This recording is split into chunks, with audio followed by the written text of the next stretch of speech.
ये जानते हुए भी कि नहुष उचित नहीं कर रहे, फिर भी मैं उनके इस व्यवहार का विरोध नहीं कर पा रहा। एक कारण तो यह है कि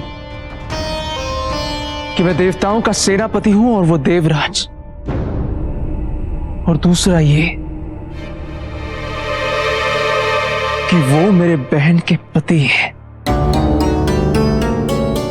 इसलिए पिताजी ने कहा है कि हमें हस्तक्षेप नहीं करना चाहिए।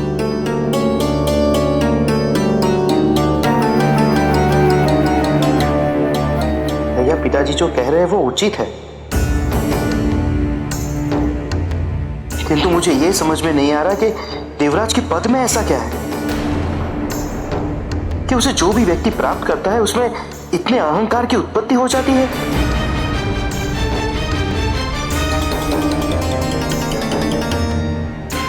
दोष पद का नहीं है पुत्र,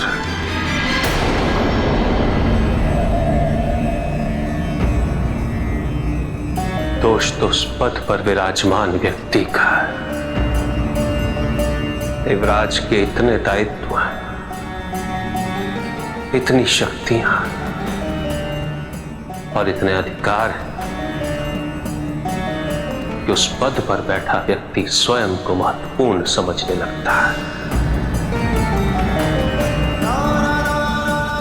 वो स्वयं को शासक समझने लगता है, किंतु सत्य तो यही है कि वो मात्र सेवक है इस समाज का, इस सृष्टि का। उसे इतनी शक्तियां और इतने अधिकार केवल इसलिए दिए जाते हैं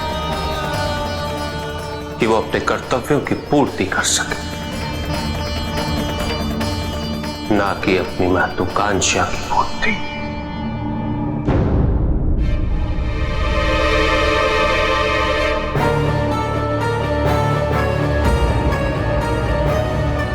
इससे पहले कि तुम अपने पिता से मेरे प्रश्नों का उत्तर लेके आती, मैंने उत्तर स्वयं ढूंढ लिया है। मैंने स्वयं देवताओं को बुलाकर उनसे पूछ लिया है, और जानती हो, सभी देवताओं का एक ही उत्तर था कि मुझे देवराज के पद पर मेरी योग्यता से नियुक्त किया गया है। इसलिए नहीं क्योंकि मैं किसी का जमाता हूं। और हां, तुम भी इंद्राणी की तरह किसी भ्रम में ना रहना कि तुम्हारे पिताश्री ने मुझ पे कोई उपकार किया है। मैं मनुष्य योनि में जन्मा, आयु पुत्र मैं, देवराज नाहुष आज समस्त देवताओं पर राज कर रहा हूं। यह अपने आप में एक बहुत महान उपलब्धि है और मेरे सामर्थ्य का प्रमाण भी।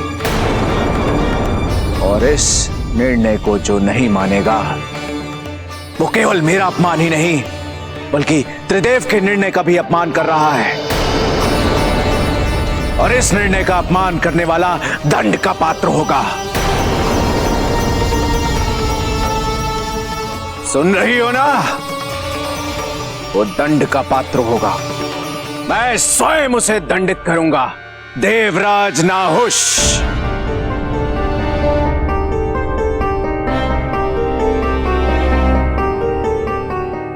त्रिदेवों के निर्णय की अवमानना हुई है या नहीं? उन्हें दंड देना चाहिए या नहीं?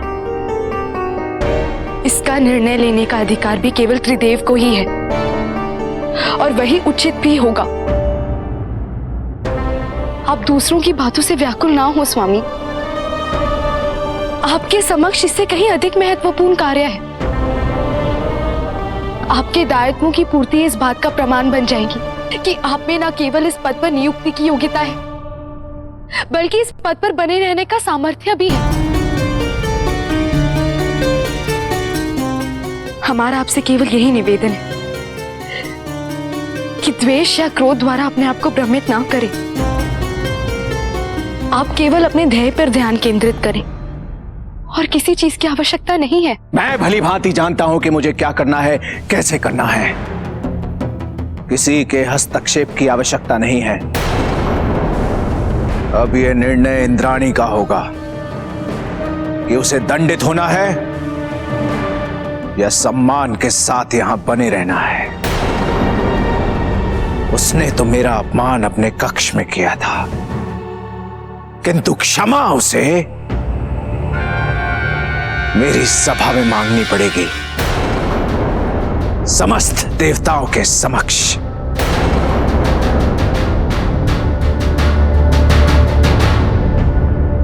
किंतु पिताजी,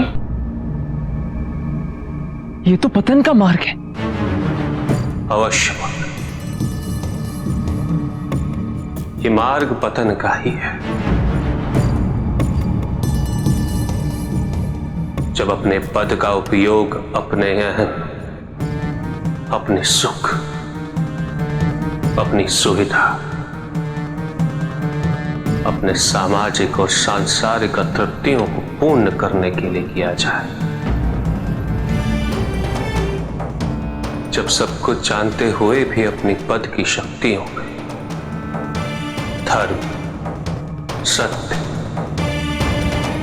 और सद्भावना को अनसुना किया जाए,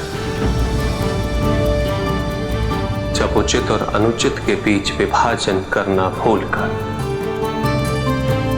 अपनी पद की परिधि को दुर्ग में परिवर्तित किया जाने लगा,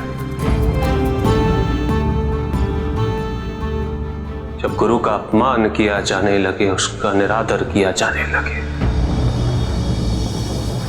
अपने भीतर की निर्मलता को बाहरी दिखावे की प्रभुता से कुचल दिया जाए, ये मार्ग पतन का ही। जो व्यक्ति अपनी भूल ना स्वीकार कर, उसका प्रायश्चित ना कर, उस पे अटल रहे, उसका विनाश सुनिश्चित है। तो पिताजी, इसका उपाय क्या है? या तो यथार्थ के पूर्व उसे गिरने दिया जाए और गिरने के पश्चात वो स्वयं उठकर अपनी स्थिति का आभास करे, और दूसरा उपाय ये है कि उसे गिरने से पूर्व उसे उसके पतन का आभास करा दिया जाए। किंतु ये दोनों विकल्प तभी संभव है जब व्यक्ति में थोड़ा सा भी विवेक शेष हो।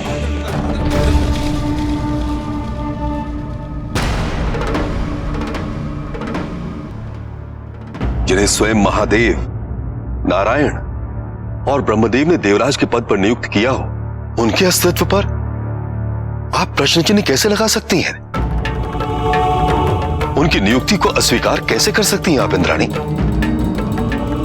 और फिर देवराज नहुष तो आपको आश्वासन देने के लिए आए थे, आपकी समस्या को समझने हेतु आए थे, सहायता करने आए थे वो आपके पास, किंतु आपने उनका अनादर किया। मैं क्षमा चाहूंगा इंद्राणी, किंतु यह आपकी बहुत बड़ी भूल थी। आप तो इस तथ्य से अवगत हैं इंद्राणी कि देवराज का पद किस प्रकार अहंकार को पोषित कर सकता है, असुरक्षा के भाव उत्पन्न कर सकता है, और आप तो इसके परिणामों से भी भली भांति अवगत है ना।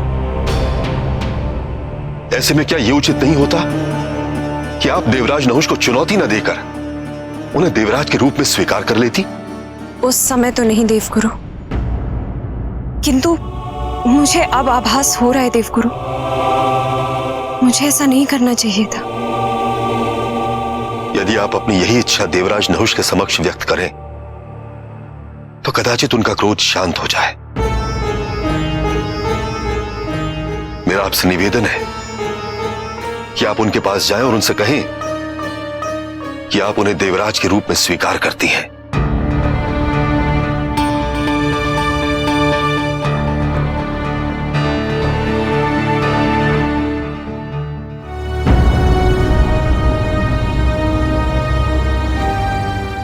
क्या हुआ? महाराज, ये हमारे आश्रम में घुसपैठ कर रहे थे।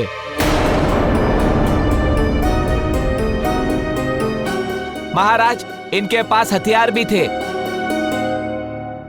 अनावृत करो इन्हें।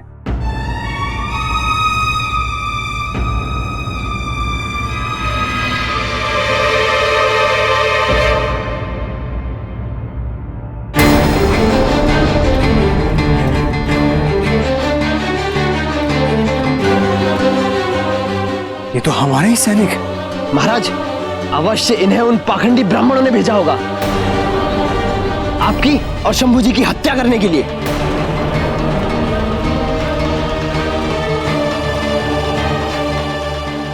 हमारे सैनिक और हमारी हत्या?